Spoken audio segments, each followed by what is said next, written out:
আসসালামু আলাইকুম। কলিং বিষয় মালয়েশিয়া, বরাবরের মতো আমি আছি আর এইচ হৃদয়। তো ভিডিও রেকর্ড করার কোনো ইচ্ছাই ছিল না, বাট দুইটা আপনার মানববন্ধনের ভিডিও দেখলাম 18,000 কর্মীদের।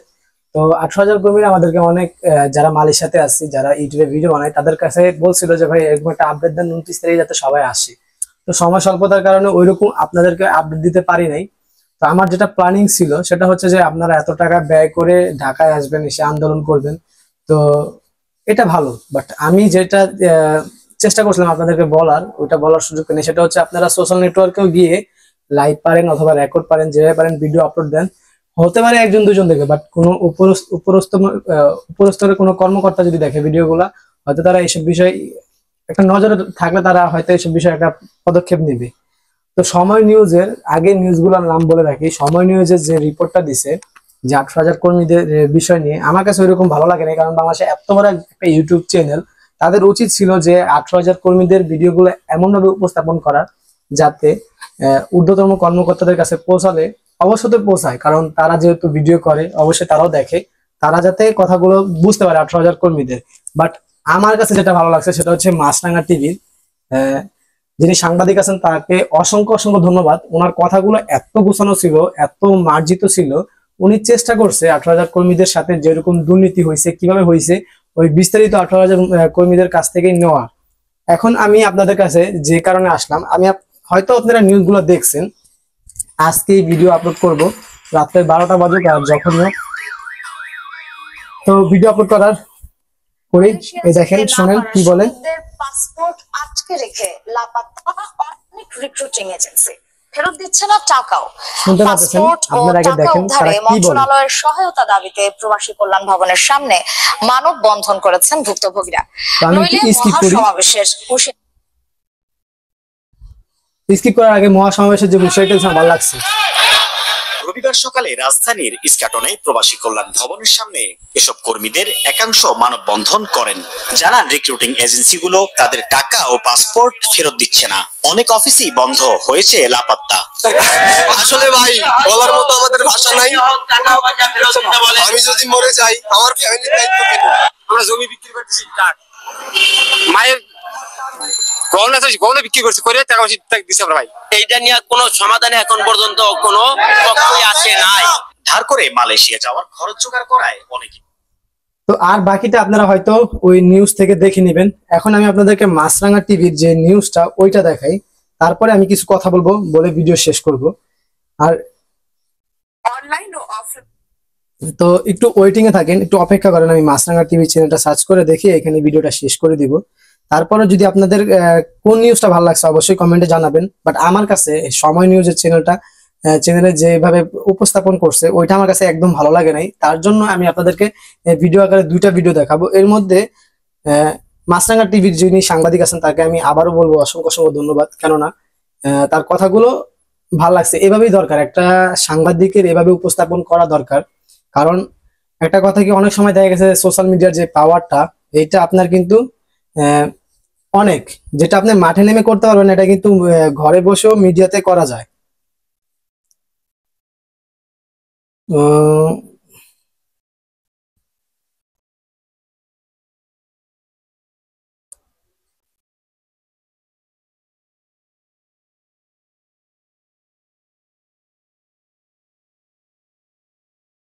একটু ওয়েট করেন, আমি খুঁজে পাচ্ছি না লাইভটা।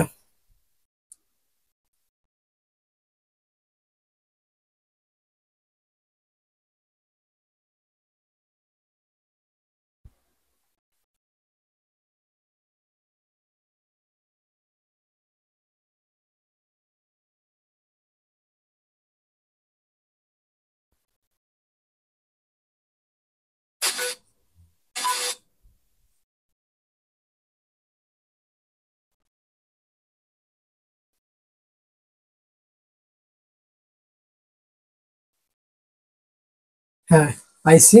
তো সবার কাছে আন্তরিকভাবে দুঃখিত, একটু দেরি হয়ে গেছে। দেখেন কথাগুলো আগে। উনি ডিরেক্টলি লাইভে এসে আর মাঠে নেমে দর্শক, আমরা এখন আছি প্রবাসী কল্যাণ ভবনের সামনে। আমরা এখানে দেখতে পাচ্ছি মালয়েশিয়া যেতে না পারা কর্মীরা সেখানে বিক্ষোভ করছেন। আপনারা জানেন যে 31শে মে মালয়েশিয়া, বাংলাদেশ সহ 14টি দেশ থেকে কর্মী নেওয়া বন্ধ করে দেয়। আমি একটু স্কিপ করি গাইস, দেখেন উনি কি বলেন। টাকা দেওয়া হবে কিংবা কালকে টাকা দেওয়া হবে, এভাবে করে কিন্তু তাদেরকে লক্ষ্যে কিন্তু তারা আসলে পূরণের লক্ষ্যে কিন্তু আপনাদের টাকা কি আসলে রিক্রুটিং এজেন্সি ফেরত দিচ্ছে না? কারণ একটা সমস্যার কারণ তো 31 মে মালয়েশিয়া সরকার সব দেশ থেকে কর্মী নেওয়া বন্ধ করে দিয়েছে। এরপর তো আসলে রিক্রুটিং এজেন্সি গুলো থেকে বলা হয়েছিল যে আপনাদের টাকাটা ফেরত দেওয়া হবে। আপনারা কি টাকা ফেরত পান নাই? টাকা ফেরত পাই নাই। আমরা 31শে মের পরে আজকে 7 মাস পার হয়ে গেছে, আমরা আমাদের কোনো টাকা ফেরত পাইনি। আমরা কেন বারবার সিন্ডিকেটের হস্তক্ষেপের মুখে পড়বো? আমরা আমাদের দাবি, আমরা আমাদের টাকা ফেরত দাও, নয়তো আমাদের বিনামূল্যে ক্ষতিপূরণ সহ বিদেশ নাও। আমরা বিগত কয়েক মাস যাবত এই মন্ডনালয় ঘোরাঘুরি করছি, আমরা আসছি যাচ্ছি, আমরা আমাদের কোনো অভিযোগই আমাদের কাছে আসছে না। আমরা এর একটা অতি দ্রুত নিষ্পত্তি চাচ্ছি। আমরা আমাদের টাকা পয়সা ফেরত চাই, নয়তো অতি দ্রুত সময়ের মধ্যে আমাদেরকে বিদেশ পাঠানো হোক, এই একটাই দাবি আমাদের। আমাদের টিকিট কাটার জন্য আরো 40,000 টাকা বেশি নিচ্ছে। টিকিট দেবো 2003 উপস্থিত হয়েছি। এখন আমরা মন্ত্রণালয় শান্তিপূর্ণ ভাবে এটা পালন করতেছি। এখন যারা মনে করেন এখানে সবাই আছে। তো এই ভাইয়ের কথাগুলো শুনেন, আমার এই ভাইয়ের কথাগুলো ভালো লাগছে যে উনি বলছে যে 3 বছর যাবত উনি মানে এই ভোগান্তিতে আছে, কেন থাকবে। তো এই কথাগুলো আমার কাছে ভালো লাগছে। বাইকে অসংখ্য অসংখ্য ধন্যবাদ। যদি ভিডিও দেখে থাকেন অবশ্যই কমেন্টে জানাবেন। সবাই ভুক্তভোগী, আমরা এখন এখানে ভুক্তভোগী। আমার টাকা আপনার 4.5 লক্ষ টাকা নিচে 3 বছর আগে, কিন্তু 3 বছরের ভিতরে মনে হয় আমার 2 লাখ টাকা আমার ওই ঢাকা শহরে আসতে আর যাইতে আমার খরচ হয়ে গেছে। 2 বছর আগে আপনার থেকে টাকা নিয়েছে? 3 বছর যখন প্রথম কলিং 3 বছর আগে টাকা নিয়ে আপনাকে পাঠাতে পারেনি? আমাকে পাঠাতে পারেনি। আমি 3 বছর যাবত এখানে ঘুরতেছি, কিন্তু 3 বছর আগে যে টাকাটা দিয়েছেন, কাকে দিয়েছেন টাকাটা? এই যে দালালের মাধ্যমে আসছে, দালালের খাতে দিছি, মানে যে দালালটা। ভিডিওটা এখানে স্কিপ করি, আপনারা মাছরাঙ্গা লাইভে গিয়ে দেখতে পারেন অথবা মাছরাঙ্গা টিভি দেখে সার্চ করলে হয়তো পেতে পারেন। তো কথাগুলো কেন ভালো লাগছে আমি আপনাদের বলি। অসংখ্য ধন্যবাদ যারা মিডিয়াতে এইভাবে এসে মানে সাংবাদিকের কাছে এসে, এটা একটা সাহসের অনেক কিছু। শান্তিপূর্ণভাবে আন্দোলন হয়েছে, এটা দেখে খুব ভালো লাগছে। কারণ দেশে অনেক আন্দোলন হয়, সেখানে ভাঙচুর হয়, বাট প্রবাসীদের যে আন্দোলনটা তারা দেখিয়ে দিয়েছে যে সুস্থভাবে আন্দোলন করা যায়। বাট এখন পর্যন্ত সরকার ওইরকম কোনো পদক্ষেপ নেয় নাই। তো যার কারণে 18,000 কর্মীরা বলতেছেন সোমবারে মানে আগামীকাল, আজকে তো আমি ভিডিও আপলোড দিব যখনই পারি, যে টাইমে পারি বাংলাদেশ টাইমে আমি আপলোড দিয়ে দিব। তো বলছেন মহাসমাবেশ করবেন, তো করেন, কেন না করবেন না? আপনার প্রতিবাদ করা দরকার। কারণ অনেকের জমি বন্ধকের টাকা, তো অনেকে তো বাইরে ছিলেন 14-15 বছর, ওইখানে বলছেন। এবং ঢাকায় আসতে কত টাকা খরচ হয়েছে ওইরকম কিন্তু সকলে বলছেন। অনেকে 3-4 বছর ধরে এই লাইনে ঘুরে এখন পর্যন্ত আসতে পারে নাই। তো আমার যেটা রিকোয়েস্ট বর্তমান সরকারের কাছে, ডক্টর ইউনূস সাহেব, যদি আপনার কোনো ঊর্ধ্বতম কর্মকর্তা এই ভিডিওগুলো দেখে, যারা প্রবাসী কল্যাণ মন্ত্রণালয়ে আছে, ডক্টর আসিফ নজরুল, আপনাদের কাছে রিকোয়েস্ট থাকবে যাতে প্রবাসীদের সাথে দুর্নীতি না হয়। বাট পূর্ববর্তী সরকার যেটা করছিল, বাট আপনারা এটা না করেন। তো এতে করে আমরা প্রবাসীরাও আমাদের কিছু শান্তি থাকবে, আমাদের এখানে যারা আছে পুরানো তাদের কাছে শান্তি লাগবে। আর কেনই বারবার প্রবাসীদের সাথে প্রতারণা হবে?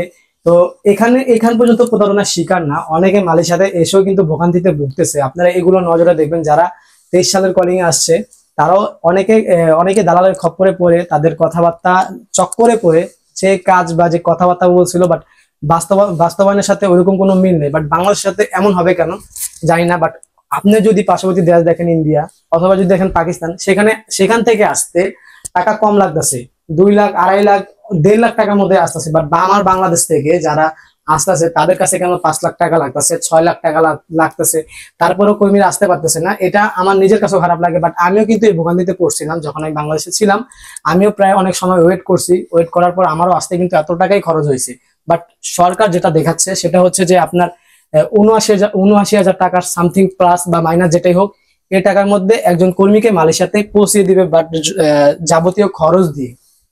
তো যারা বলেন কথা গুছিয়ে বলতে পারি না, ভাই এখানে সময় স্বল্পতার কারণে হয়তো আপনাদেরকে বোঝানোর জন্য তাড়াহুড়া করি, যার কারণে অনেক কথাবার্তা মিস্টেক হয়। বাট চেষ্টা করি।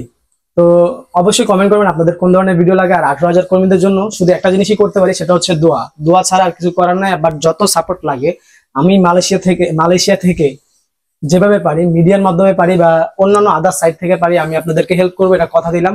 এরপরও যদি আপনার অন্যান্য কোনো মিডিয়ার হেল্প লাগে, সেক্ষেত্রে আমাদের এখানে একটা গ্রুপ আছে হোয়াটসঅ্যাপে, ওইখানে এসে আমাদেরকে জানাতে পারেন। এবং J4 জামাল আছে এবং মালয়েশিয়াতে অনেক ইউটিউবার আছে, আমি ট্রাই করব তাদেরকে কথাগুলো বুঝিয়ে তারা যাতে এই বিষয়ে ভিডিও আপলোড করে। সো বরাবরের মতো আমি এখানে ভিডিও শেষ করব। তো এই ছিল আমার আজকের মতো ভিডিও ভালো লাগলে অবশ্যই চ্যানেলটি সাবস্ক্রাইব করবেন, ফেসবুক থেকে দেখে থাকলে লাইক কমেন্ট শেয়ার করবেন। তো দেখা হবে পরবর্তী ভিডিওতে, সেই পর্যন্ত সবাই ভালো থাকবেন, সুস্থ থাকবেন, আল্লাহ হাফিজ।